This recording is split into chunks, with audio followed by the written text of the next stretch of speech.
we also have to catch our kids up from COVID. The governor's decision to hold kids out as long as any other state in the country has been devastating. What we have now are truancy rates at 43% in the Albuquerque School District. We have issues with mental health with kids, and she did it because she wanted to look tough for Joe Biden. She didn't do it because it was the best thing for our kids, unfortunately. And now so many of us see what's happening with suicide rates and where we are. We've got to catch kids up. Yes, we'll provide stipends for extra tutoring. Yes, we're going to get in the classroom and spend more money. There's no doubt.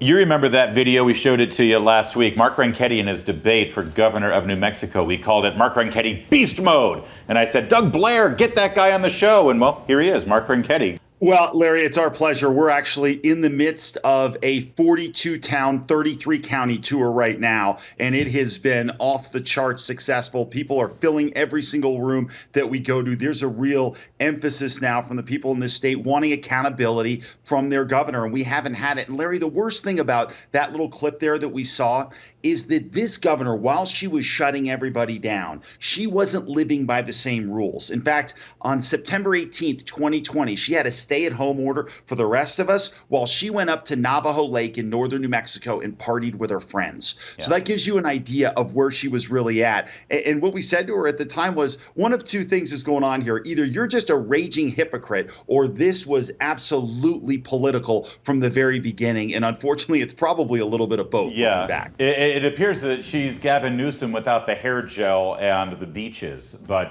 yeah, certainly the same attitude. And I can't understand why every single governor's race in 2022 isn't specifically about what did the incumbent do during the pandemic. And I think it's very smart for you to focus on that as much as you are. God knows there's other issues too. But tell me about the response you're getting from the people of New Mexico, because I've seen the videos of your bus tour and it looks really impressive. It's good. And we've seen the numbers closing, Larry, for the past 6 weeks. We've known that we're catching her, and I think that's where we are right now. We're passing her as we speak. So we know that. We can feel that on the ground, and we see it in the numbers as well. But Larry, the problem with part of this is that with this particular governor, there's a laundry list of things to focus on with her. And to find any one thing to be focused on is difficult because the list is so difficult. A target-rich environment, as they say, yes.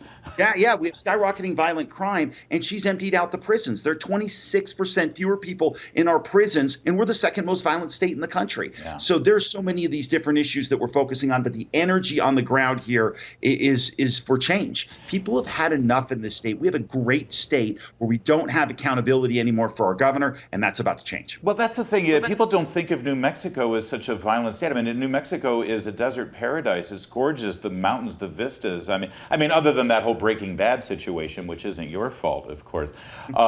Tell us how the border is factoring in here, because everyone talks about Arizona and California and Texas. You've got a shared border with Mexico as well, and that's got to be affecting things. We do. We have a 180-mile stretch of the border.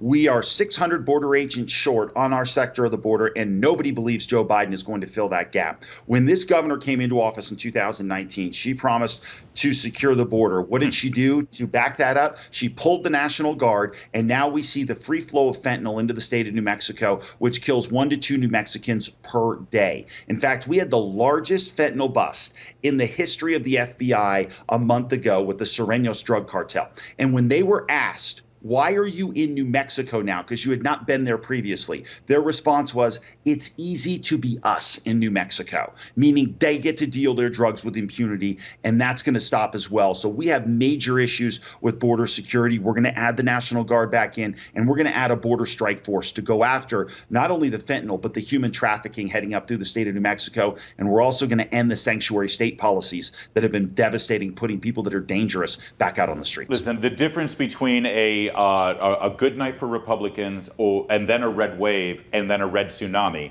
is your race in New Mexico. Mark Ronchetti becomes governor of New Mexico, and you know this is a huge tidal change in the United States of America. I want you to give your website right now midway through so people can support you and get out there and give you what you need.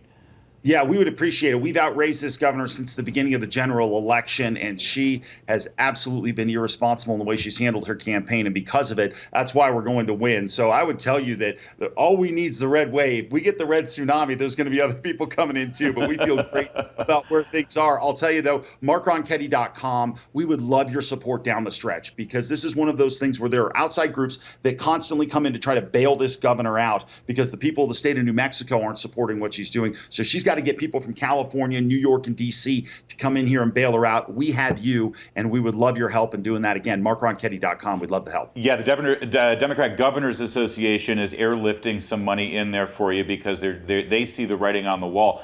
I saw the latest polls. You are closing the gap. In fact, it's within a statistical dead heat now based on the last poll that I saw.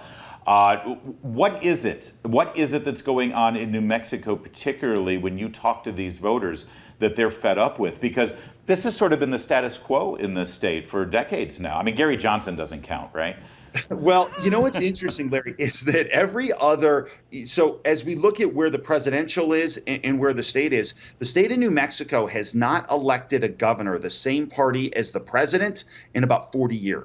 So we switch over. And you mentioned Gary Johnson. He actually flipped and beat an incumbent governor during the time in which Bill Clinton was in office. And then you keep going back from there. Bill Richardson served 8 years with George W. Bush as president. Susana Martinez, a Republican, served 8 years with Barack Obama as president. There you go. And then Lujan Grisham won with Trump. So we feel very good about where this is. But people have had enough. There's no accountability left in government in New Mexico. It's a one-party state right now. And that's been the real issue here. Government is 40% bigger than it was when this governor took over. And if you ask most New Mexicans, have we done a better job as a state government? The answer is no. And we have massive surpluses because we're the #2 oil and gas producer in the country. So the question is, what do you do with that money at a time when Joe Biden's got skyrocketing issues with fuel prices and with what's happening at the grocery store? So we want to put more money back in people's pockets. We can do this, and we can also pay for everything we need to. But this governor wants every single dime. Well, and that's issues. We see it across the board. As the government gets bigger, it actually gets less effective and less efficient, and it doesn't actually help the people who need the government on any given day. And then they get in the way of the people who actually don't need the government on any given day. What can you do as governor to turn that ship immediately? I'm sure you've imagined what your first 100 days will be like. What's it going to look like? She's had a lifetime in government. And so what happens is when you're a lifetime member of the government, basically, what you start doing is checking boxes. You do things so when you go to an event, you can say, oh, well, we've done this. We've cut taxes by 0.25%. And you do these little box checks that don't affect anybody's lives. And then you take the rest of that money and you just swallow it up. So what we're going to do, number one, is focus on the big three. We have to get violent crime under control in the state of New Mexico. What we have right now is basically a catch and release state, no bond, sanctuary state. People in the state of New Mexico are in danger because of it. That's the first thing we're going to tackle. We're going to end catch and release. We're going to have a tough 3 strikes law, and we're going to back our police officers. Number 2, we're 51st in education, Larry. We shouldn't be 51st, but we kept our kids out of school more than any other state in the country, and that has been devastating as well. We're going to catch them up. And the third thing is we've got to put money in people's pockets. There are hardworking families that can't get to the end of the month. We know how rich the government is in Santa Fe. That money's got to be shared with people all across the state of New Mexico. Well, and I'll tell you, I used to live in the West, and for some strange, New Mexico, and when I was a kid in the 80s and the 90s, New Mexico was a tourist destination. Everybody wanted to go to Santa Fe for the arts festivals and everything. It isn't anymore, Mark Ronchetti. I don't know what happened, but New Mexico should be a tourist destination for people all around the country. It's such a jewel. We will be again. Look, and I think we still are in some ways, but what is such a difficult thing to swallow right now is that we have one of the best events in the world in the Albuquerque International Balloon Fiesta. And it's an incredible event, first week in October every year. But every year there are stories of people getting their trailers ripped off or their balloons being ripped off or broken into. This is the kind of stuff that's critical because, Larry, there has to be a thought here. The people of the state of New Mexico have to say, wait a minute, we can be better. Yeah. And we will be better. Well, but you have to have different leadership to do that. And the worst thing we can do is believe this is the way it is. We're a violent state. We have poor education. That's not true. It doesn't have to stay that way. And I think everybody in this state knows it, and that's why we're going to win. Keep your eye on Mark Ronchetti on election night. I know I will be. More to come on O'Connor Tonight.